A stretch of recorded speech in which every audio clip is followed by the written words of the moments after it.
and gentlemen, good evening, and welcome to this, the first meeting of the Society this year. Tonight is an Any Questions panel. On my right is Miss Julie Trotter, the Fareham agent and secretary of the Conservative Association. On my left is Mrs. Janice Glennon, the National Vice Chair of the Labour Party Young Socialists. Also on my left is Mr. Tim Huggan, member of the Young Social Democrats National Committee, responsible for general election preparation.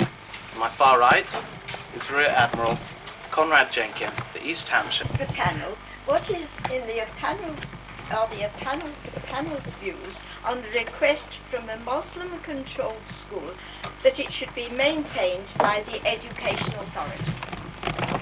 Mrs. Graham. This is a local. Could we have the name of the school in question? Do you know? Could you repeat the question, television last week. It's a local question. There are requests for you to repeat the question, please. Mr. Chairman, what is the panel's view on the request from a Muslim-controlled school that it should be maintained by the education authorities? I think it was a London school, but I've forgotten the name of it.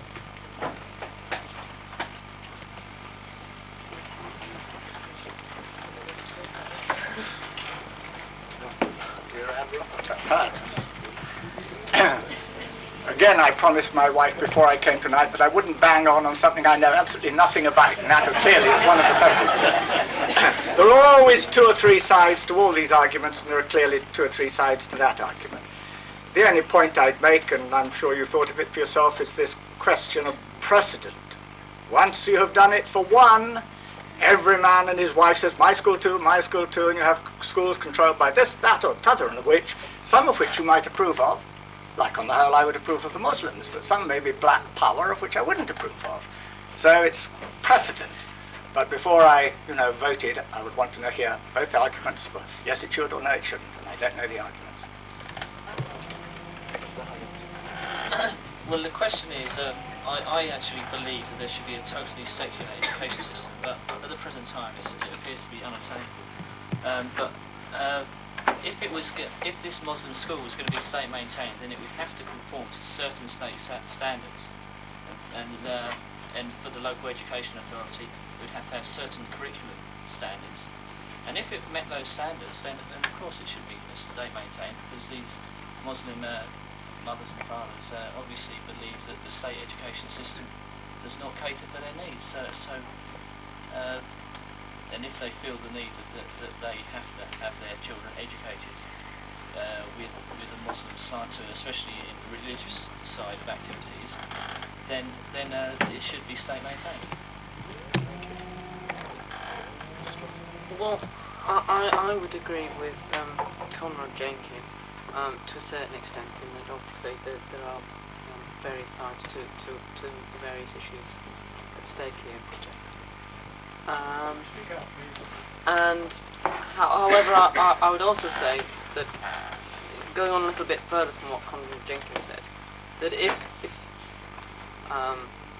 these schools want to live within a British environment and have all the full benefits of this country, I think to a certain extent they should sort of conform to some of our standards.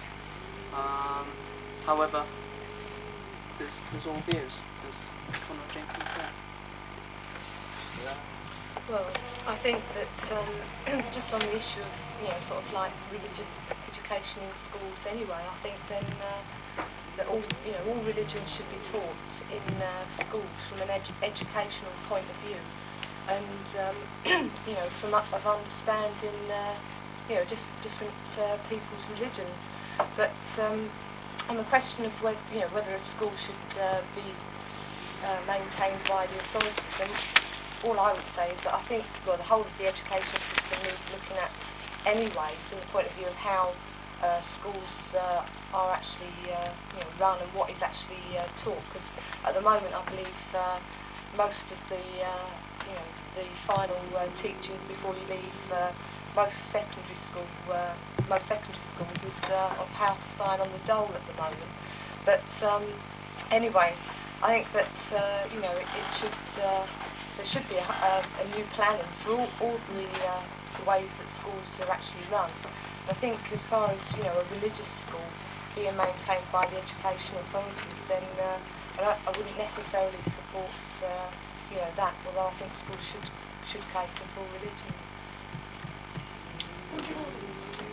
Yes.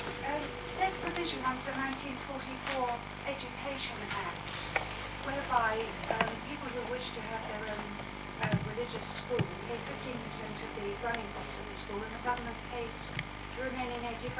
Sometimes it's an enormous effort to get the 15%, but if people are willing to make that effort, there is nothing to stop them, and the Muslims are in exactly the same position as our Roman Catholic school Anglican schools in this country. The children have to be educated somewhere so that money is not being taken from other people who possibly might need it. Thank you very much. Thank you, Chairman. During the weekend, the Shadow Home Secretary, Mr. Gerald Cavan, speaking in Southampton, claimed the Labour Party was for law and order. However, Hansard recalls 2 weeks ago that in one day the official opposition voted against the extension of the Prevention of Terrorism Act. They voted against Clause 29 of the Criminal Justice Bill, which many people here will know allows appeals against sentences if they're not strong enough. They also voted against Clause 30, which will make it a criminal offence, or rather extend to life imprisonment the maximum penalty for carrying a firearm with criminal intent. Now, I regard myself as a member of the working class. I regard Mr. Kaufman's statement as either showing that he, as representing the Labour Party, are totally out of touch with reality, or that in fact he was deliberately attempting to mislead the electorate. Does the team agree?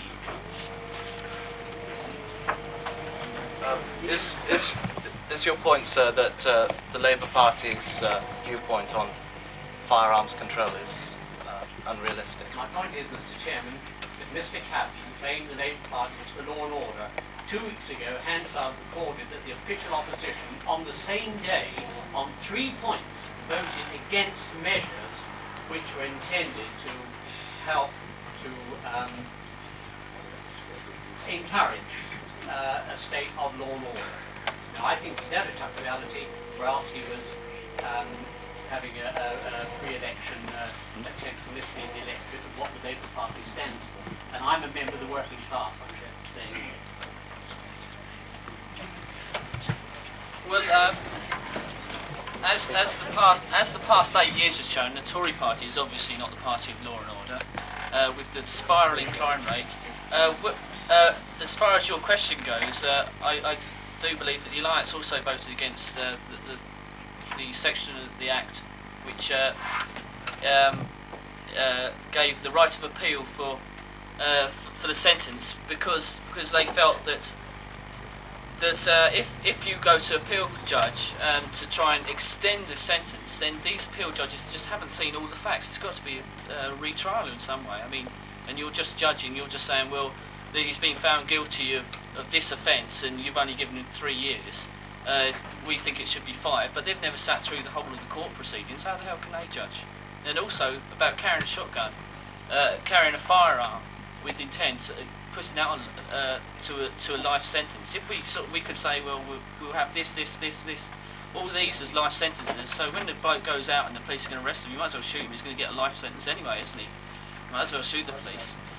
There must be much greater restrictions on the sale of firearms in Britain today. It's very easy to get a shotgun. I mean, just walk. Basically, as long as you walk into the shop with a suit and tie on, you can come out with a shotgun and a shotgun licence at the same stage. The Prevention of Terrorism Act, then that was right.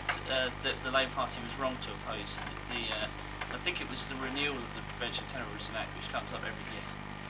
The Labour Party was wrong to oppose that, because that in essence is an act that is working and is preventing the extension of terrorism on the whole onto the mainland of Britain. But at the same respect, the Tory party can hardly claim to be the party of law and order. In the last 8 years, whole swathes of bobbies have been removed from the beat. When was the last time you saw a policeman pounding the streets? You hardly ever see a policeman nowadays, except for the village constable is becoming very much of a rarity outside the county park. Village police stations being closed down. My local police station is not manned 24 hours a day now. I mean, at night for a town of 20,000 people, and we don't have a 24-hour police service. That's disgraceful. And though the Tory party claims to be the party of law and order, they only give lip service to it in order to win votes from people who naturally presume the Tory party is the party of law and order, which it is not. Thank you. Mrs. Glenn. Well, I think as far as, well, I'd agree that the Tories certainly aren't the party of law and order. In fact, as far as I'm concerned, the Tories are the criminals in society. That I don't know the point that the gentleman's trying to make by quoting Gerald Kaufman from a meeting in Southampton. I mean, I don't know particularly about that meeting. But as far as I can say, I think that certainly we've seen some quite disturbing scenes on the television and in the news over the last couple of weeks. And not least the question over the man who was in Birmingham who ended up dying of strangulation at hands of the police, and that kind of thing which is going on all the time. There's been a whole series of different cases like that which have all been denied to start off with by the police, and obviously later on inquiries have had to take place into exactly what has happened. Obviously, as far as that particular family is concerned, they've now lost a member of their family through has died in the hands of the police. And I think there is a need for accountability as far as the police are concerned.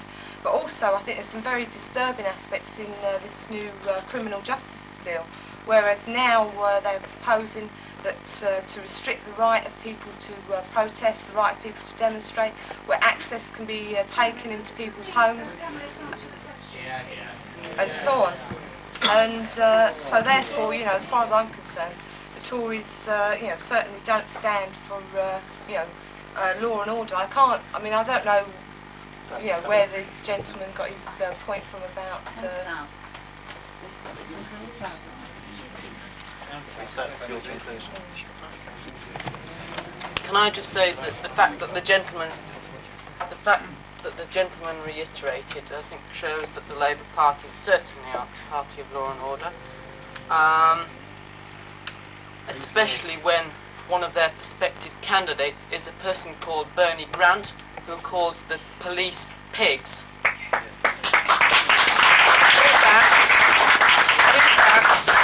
Spending on law and order has increased by 40% since 1979, and police manpower has been increased by 14,500, and they are true facts. Most of them are pen pushers, though. So to increase with detailing the increase. Bobby's on the beat. No, I hardly. I can give Well, you. walk home tonight and watch about the wall walking round Portsmouth. We got plenty. Well, we have. My turn? Yes. I thought I was going to be left out. I mustn't refuse to answer a question like I did on the girls' one. I think Mr. Kaufman has very correctly assessed that the Labour Party is getting an anti-police image. After all, in his own constituency of Manchester, his left-wing councils spend £195,000 a year on running a magazine called Police Watch, which is anti-police. Now, the public don't like this. It's a tragedy that the police have come into the party political circle. But I suggest it's not the Conservatives or SDP who have pulled it in. It's this anti-police. Haringey, twice this week, once censured a teacher for cooperating with the police. 2 who have banned a film on child molestation, banned it from showing in Haringey schools. And why? Because the police recommended it be shown. Now, Kaufman is not a fool. He's an intelligent man. he realises that the public don't like it. The public as a whole, of course there are minorities that are anti-police, but the public as a whole are not. They wish to be supportive of the police. I can assure you that from now to the election, where possible, national Labour speakers are going to be making speech after speech on, oh no, the police are jolly good fellows. Well, if you're a political soul, and if the school has a photostat machine, I can give you a bit of paper here actually listing speech after speech over the last 6 years of national Labour speakers being anti-police. Labour Party conference 1984 during the miners' strike, voting to condemn police violence. No other sort of violence, police violence.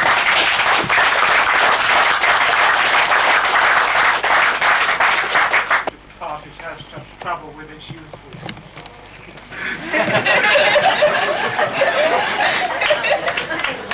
I think I'll start you on. Well, I don't know what you mean by trouble.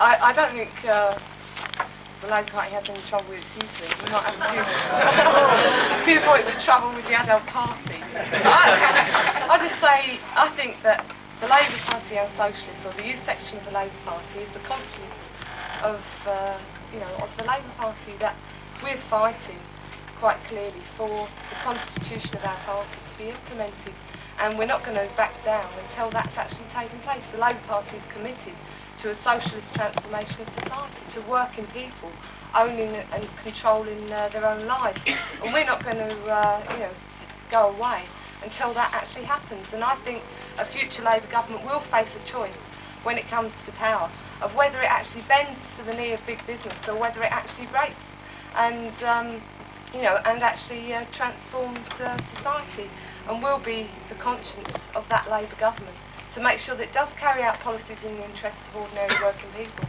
and it does actually challenge the power of big business, so that ordinary people actually take over control of society and run and produce things for people's needs and start to provide a decent future for everybody.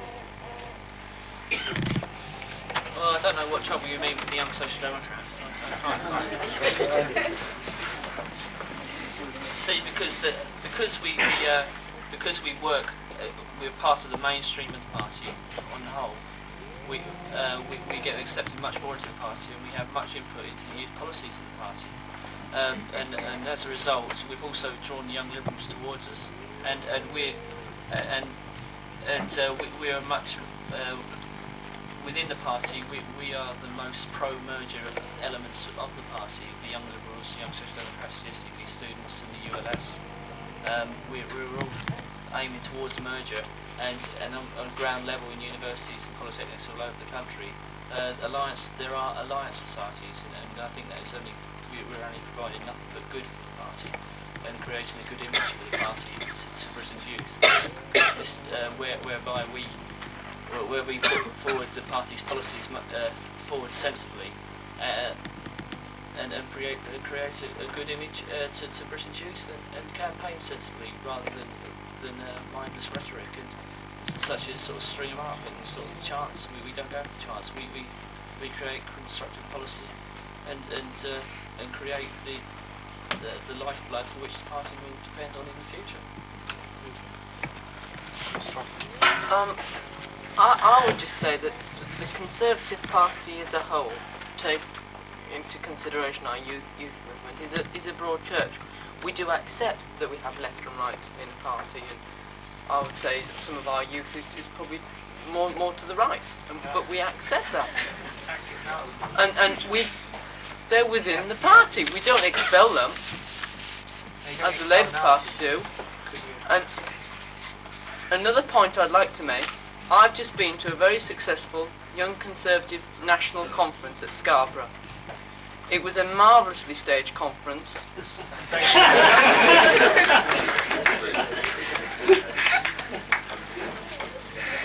At which we conducted ourselves with decorum. Britain's future.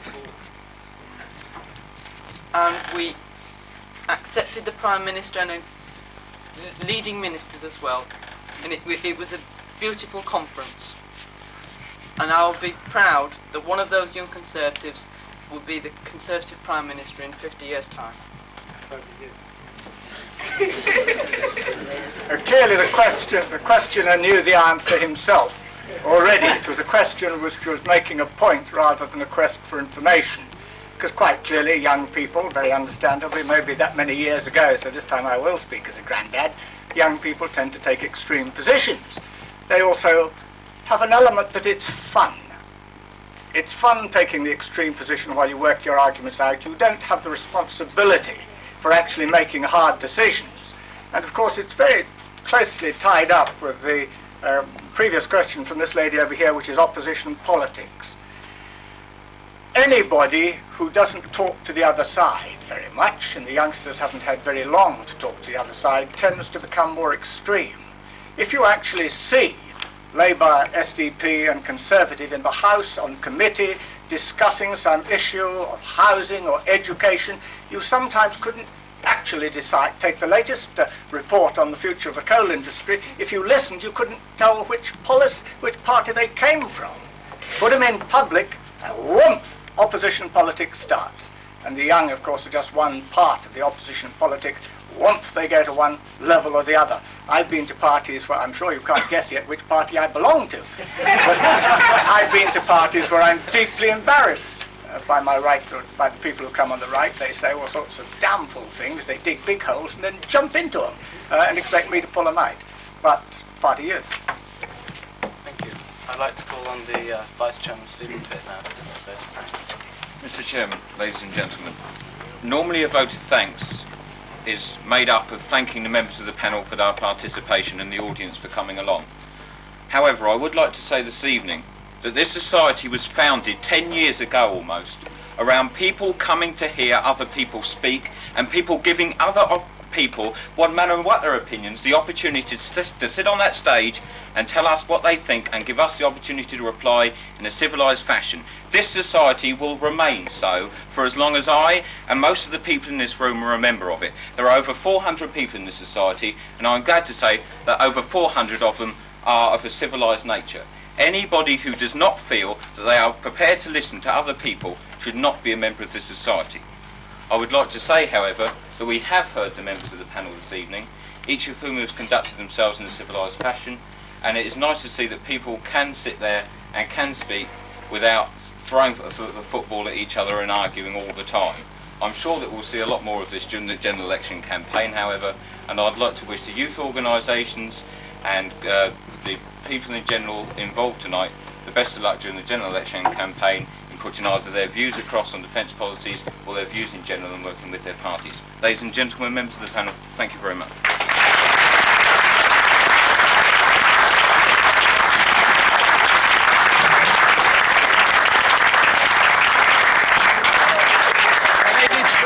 Ladies and gentlemen, before we break